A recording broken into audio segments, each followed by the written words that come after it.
পরম পুরুষ ঠাকুর শ্রীরামকৃষ্ণের কথিত আমরা সকলেই মহামায়ার অধীনে এই গল্পটি পড়ে শোনাচ্ছি।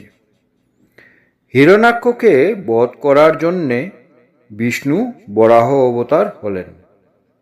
তাকে বধ করে বিষ্ণু আত্মবিস্মৃত হয়ে বরাহ অবতার রূপে ছানাপোনা নিয়ে সুখেই রয়েছেন। দেবতা বরাহরূপী বিষ্ণুর কাছে এসে বারে বারে বলছেন, প্রভু স্বর্গে ফিরে চলুন। কিন্তু বিষ্ণু বরাহ দেহ নিয়ে বেশ আরামেই আছেন। দেবতারা অগত্যা পরামর্শ করে শিবকে পাঠিয়ে দিলেন। শিব বরাহরূপী বিষ্ণুকে বললেন, তুমি আত্মবিস্মৃত হয়ে আছো কেন?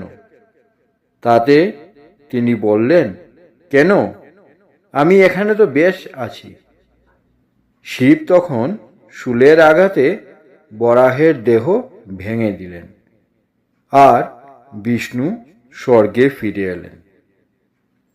সকলেই আদ্যাশক্তি মহামায়ার অধীনে। অবতার আদি পর্যন্ত মায়া আশ্রয় করে লীলা করেন, তাই তারা আদ্যাশক্তির পূজা করেন।